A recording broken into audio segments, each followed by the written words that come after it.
Cameroun, Paul Biya a ordonné l'arrêt des poursuites contre 289 personnes. Elles ont été interpellées dans le cadre de la crise anglophone.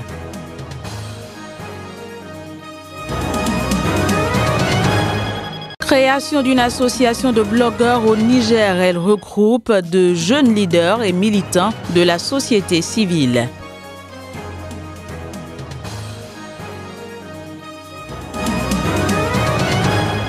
Puis l'instance Vérité et Dignité tunisienne a rendu son rapport. Elle a appelé à soutenir les tribunaux jugeant tortionnaires et corrompus.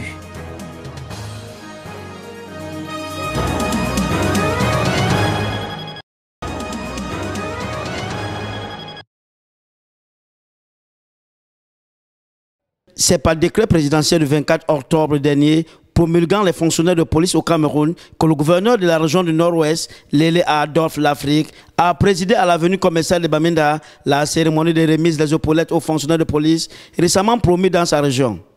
C'est l'occasion pour nous d'en appeler à tous de continuer plus que par le passé, d'être au service de tous et de chacun. Et de ne ménager aucun effort. Ces 40 récipiendaires sur 70 qui ont reçu leurs épaulettes, parmi lesquels un officier de police principal, 3 officiers de police de 2e grade et 36 inspecteurs de police de 2e grade. Les autres étant en fonction dans leur poste de service. Merci au Seigneur d'abord pour m'avoir permis d'être en vie malgré la situation que nous traversons dans la région du Nord-Ouest. Et aussi merci à ma hiérarchie qui a cru en moi. Des parades majestueuses ont traduit l'excellence coopération policière, la synergie et le savoir-vivre ensemble développés durant leurs années de formation. Mais elle était aussi la démonstration du savoir-faire acquis pendant cette période. Et sur ce plan, l'on peut affirmer sans risquer de se tromper que cette fête était un triomphe.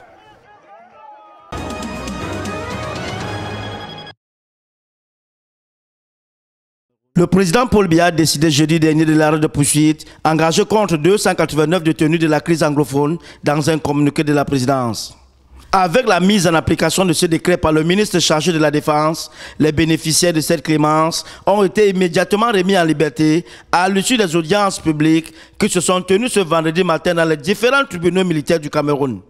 Au tribunal militaire de Douala, où comparé 14 des 289 détenus, le commissaire du gouvernement, le lieutenant-colonel Tinda Imeyo, a rendu ses réquisitions. Par le 13 décembre 2018, ordonnant l'arrêt de poursuite contre certaines personnes poursuivies pour les faits en relation avec la situation de crise dans les régions du Nord et du Sud-Ouest. Et le colonel Ambani Pauline, présidente du tribunal, a ordonné alors la main levée, puis la levée d'écrou. L'action contre les nommés Jean Frédéric, Awa Gérard, Didier, Bois Elvis, Kometa Ruben, Kemwe Joseph, ordonne l'arrêt de poursuite contre les surnommés. Ordonne main levée des mandats de détention provisoire décernés contre eux. Une mesure visiblement jugée insuffisante par cet avocat de la Cour. Même si on peut, en tant que juriste, dire que la mise en application de ces dispositions, à savoir l'article 13 et 14 du Code de justice militaire, constitue une intrusion de l'exécutif dans la justice pénale au Cameroun. À noter, les principaux leaders de la cause séparatiste sont quant à eux toujours emprisonnés à Yaoundé et ne sont pas concernés par cette mesure. Pour rappel, cette décision intervient peu après la création du Comité national de désarmement, de démobilisation et de réintégration.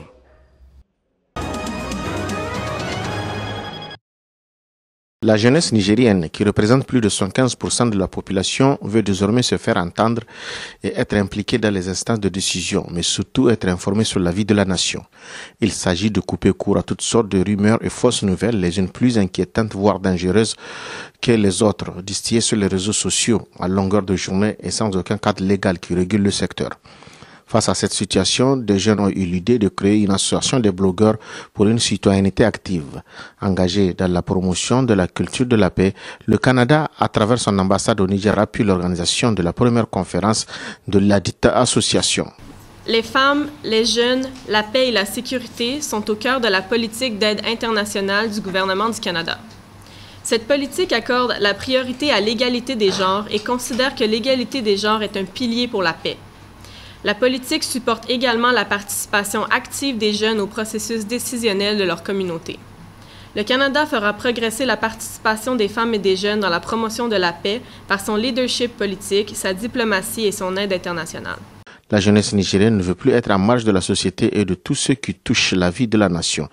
Elle veut désormais être responsabilisée car rien ne doit être fait pour elle et sans elle. Elle veut avoir son mot à dire sur toutes les questions de sécurité, de budget ou encore de l'éducation. Parce que la jeunesse a son mot à dire dans le fonctionnement institutionnel, parce que la jeunesse a son mot à dire parce que il y a des budgets qui sont pris pour la jeunesse et pour d'autres structures. Donc, nous avons aussi à ce niveau notre mot à dire. Donc, c'est entre autres une des raisons de la tenue de la conférence aujourd'hui, qui est implication des femmes et des jeunes dans la promotion de la paix et de la sécurité. Les jeunes blogueurs du Niger ont désormais un cadre fédérateur, un outil de veille et de contrôle. Ils ne veulent rien laisser leur échapper et ils interpellent les décideurs du pays. En tant que femme, et en tant que jeune surtout, je pense que le gouvernement a le devoir de nous informer de ce qui se passe. Quand on nous parle de budget et alloué à la sécurité, oui, il y a un budget de tel montant de milliards, mais qu'est-ce qu'il en est? Qu'est-ce qu'ils en font de ce budget-là? L'association des blogueurs pour une citoyenneté active voit le jour au moment où le Niger cherche à se doter d'une loi qui va réguler le secteur. En attendant, les réseaux sociaux restent encore les principaux outils de diffusion de toutes sortes d'informations qui jouent très souvent avec l'éthique.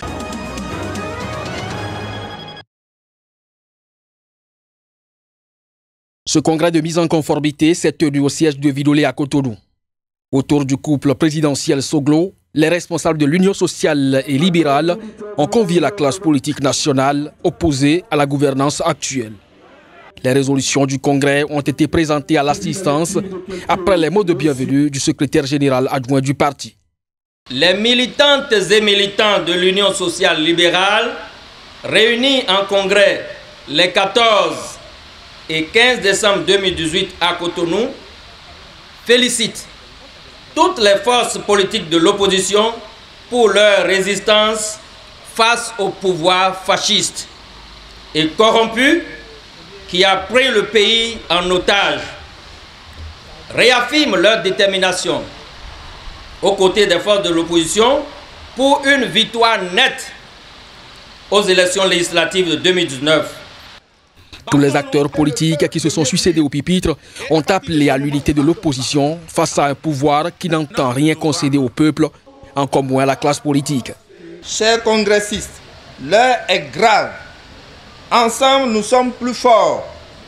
Nous avons le devoir commun de sauver ce peuple en 2019 et d'arrêter la gouvernance solitaire et ruineuse du pouvoir de la rupture. Le Bénin silencieux nous observe.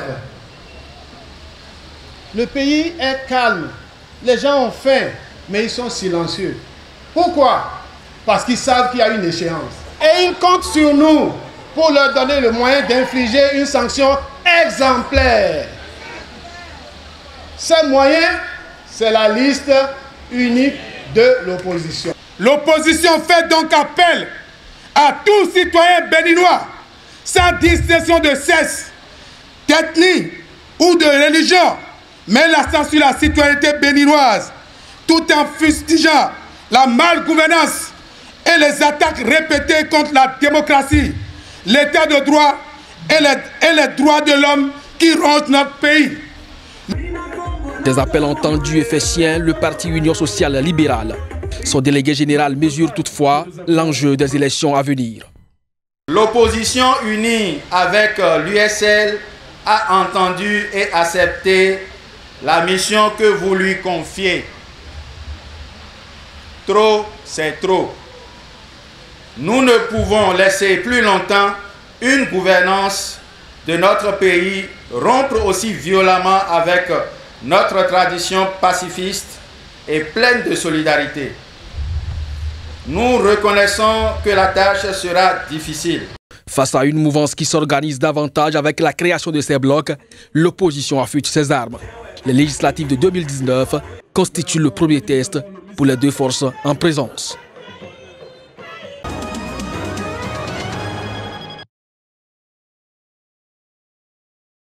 Michelle Bachelet a fait part de son inquiétude dans un communiqué insistant sur le droit de tous les candidats à organiser des meetings et à faire campagne. Des propos qui tombent alors que les élections présidentielles, législatives, nationales et provinciales prévues le 23 décembre doivent organiser la succession du président Joseph Kabila Kabange qui ne peut pas se représenter, selon la Constitution. La haut-commissaire se dit profondément préoccupée par les informations faisant état d'un usage excessif de la force, y compris à balles réelles par les forces de sécurité contre les rassemblements de l'opposition. Elle est aussi préoccupée par les rapports sur l'utilisation de discours incendiaires par les dirigeants politiques.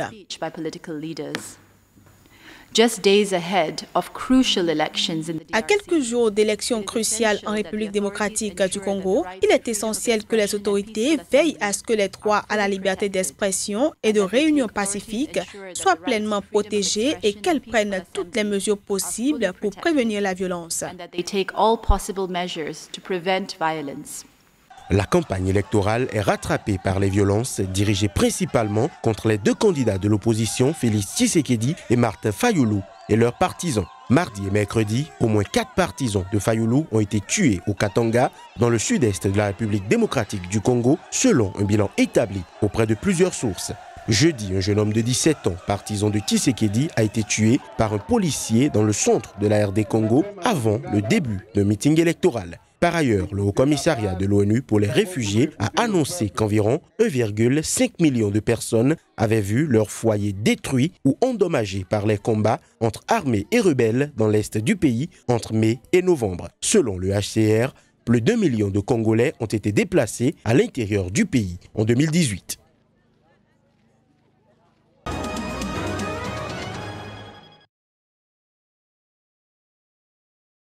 Mobilisation ce vendredi des militants de la Confédération Générale du Travail CGT à Paris, quelques jours après les annonces d'Emmanuel Macron qui prévoit notamment une hausse de la rémunération des salariés du SMIC sans mettre à contribution les entreprises.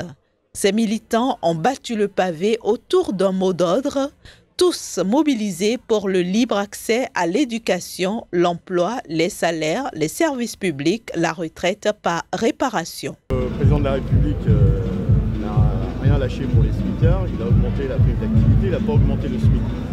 Et vous savez que le SMIC, c'est-à-dire le salaire, ce sont les patrons qui payent. La prime d'activité, ce sont ceux qui ont un petit peu qui donnent à ceux qui n'ont rien. Cette marche, organisée dans un contexte où la CGT semble déboussolée par le mouvement des Gilets jaunes, a démarré à la place de la République pour rejoindre la place de la Nation.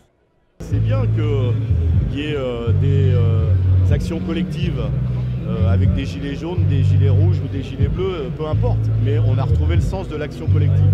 Maintenant, ces actions collectives, il faut qu'elles puissent converger. Et en même temps, même si c'est difficile, il faut faire en sorte que ce soit le patronat qui paye. Parce que sinon, on ne sera pas efficace. Plusieurs autres syndicats se sont joints à ce mouvement, notamment la FESU, premier syndicat de l'éducation nationale, et l'UNEF, dont les étudiants et élèves se sont massivement mobilisés.